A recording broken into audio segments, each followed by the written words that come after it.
Hey guys, and welcome back to my 4C experience. And today's video is personally special to me because, well, I'm sure you would have guessed from the title of the video. This weekend marks 6 years since I cut my hair and I returned to natural. So I'm going to tell you 6 things I learned in the last 6 years. That's what I want to do today.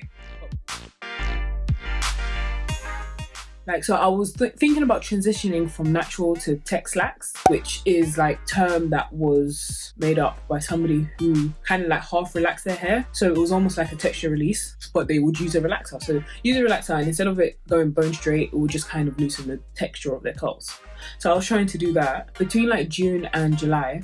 When I did do the tech slacks, some of it was really straight, some of it was still curly. It just looked messy and I didn't like it. So after I graduated, I took out my weave and I was literally I'm gonna cut it. So I just sat in my room and I started cutting and I hated it. I was like, what have I done? Why didn't I let it grow out a little bit? Because all this mixture of textures and lengths just didn't make sense. So I literally went to work the next day, and my colleague, she is a pro at cutting hair. I was like, help me. So she helped me cut it, and yeah, I was rocking I would say it was teeny weeny fur, but maybe a little bit more than teeny weeny fur.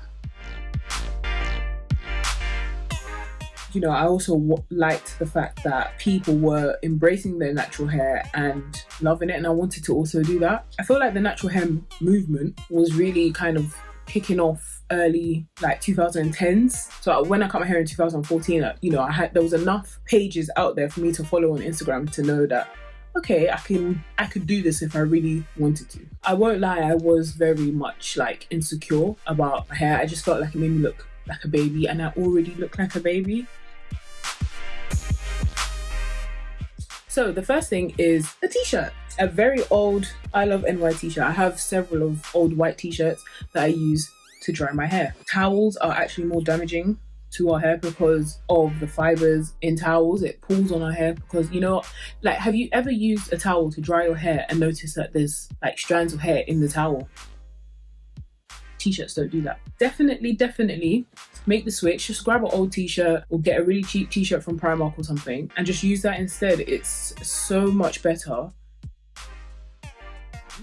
Unless instructed, deep conditioning overnight, dead it. There's no point.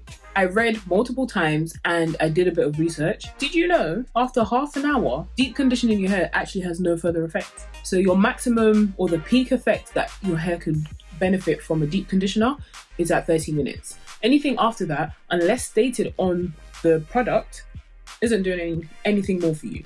So all that, oh my gosh, I need to deep condition my hair, I'm gonna run to the grocery store, I'm gonna do my shopping, I'm gonna run these errands, I'm gonna do it as I'm going to sleep, I'm gonna do that. Forget it.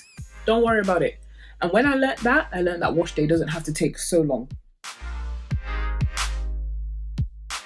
I used to do a lot of DIY mixtures and DIY treatments and things like that. And one thing I hated about DIY stuff is it always leaks. I always have things running down, whether it's hot oil treatment, whether it's a protein treatment, deep conditioning, whether I'm using yogurt or oils, anything, it's just always dripping down my neck, my hairline in front, going in my eyes. It was so annoying until I found this hack. Yes, it's another stocking. This one is a cotton pop sock, the schoolgirl ones. Literally put it here and around and tie it. Let me tell you, this lifesaver, especially if you're doing hot oil treatments and that castor oil is dripping or that olive oil is dripping down into your eyes. Use this because what it does is it absorbs anything that's coming through, and yes, it does start to feel a bit damp, but at least it's not dripping in your eye.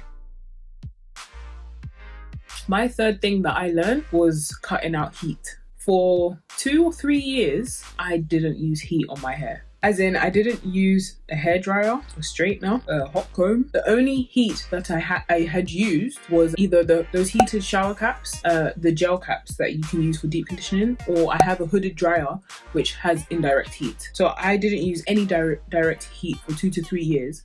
And let me tell you, the thickness and the health of my hair improved significantly. When I cut all of that out and I just let my hair air dry, so that's why my hair is always twisted down if you ever see me, and if when it's out it's because I'm going somewhere or I was very lazy and couldn't be bothered to twist it. So after about 2 or 3 years I picked up heat again, but I changed how I used it. So I always made sure I had heat protectant. So if you are going to use heat, make sure you have a good heat protectant. If you remember from the product haul video, I did stop on this, and if you haven't seen my product haul video, I suggest you add that to your watch list because I got a lot of products. Anyway, this is a sheer moisture blowout cream. It's really light and it doesn't like fry your hair when you're blow drying, but even if it were to fry your hair when it's blow drying, which it doesn't, you need to blow dry on the cool setting. There's no blow drying on level 3 in 2020. Sis, it's enough. Back to heat. I do use a blow dryer sometimes, only if I'm like doing my hair in a particular style that I would like my hair to be blow dried for. I did figure out from Chizzy, she did a video, she tried the Revlon blow dryer. I'm not gonna lie, I didn't even get to finish the video before I was convinced. This, because this is the blow dryer, this is the Revlon blow dryer. It was fantastic. It makes it so easy to blow dry your hair. It doesn't overheat at all, and it was only like £20. So story time.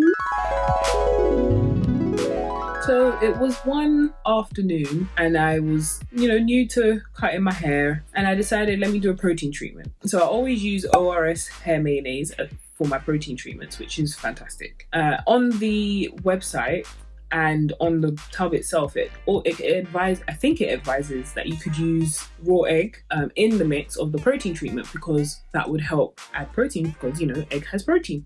Mix it all together, made a great mix, applied it to my hair. I put a shower cap on.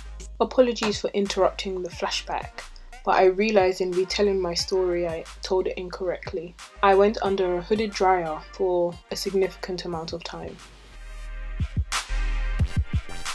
That was the worst mistake I could have ever have made.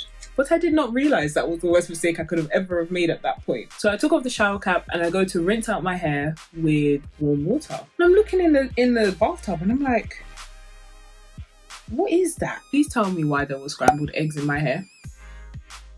I mean, I was in such shock and annoyance because I spent like an hour trying to wash it out and it wasn't coming out. Like there was legit scrambled eggs in my hair for 2 weeks, and I tried to wash it. So since that day, I was just like, yeah, you know what? I'm gonna just spend my money and pay for a protein treatment. It's fine. This thing is like a bathroom lifesaver. If you didn't know, get to know, because you're gonna want to know this one. Do you know what this is? Do you know what this is? This is a food strainer that you put in a kitchen sink. And why do I love it so much? Because now I bought some more and I put it in the bathtub, because when I'm washing my hair and the hair wants to go down the drain, it gets blocked by this. Thank you guys for watching. Please make sure you subscribe, share with someone, get involved, follow me on socials. I'd love to get to know people. Anyway, I will see you next week Sunday, because uploads every Sunday. Yeah, thank you. Take care. God bless.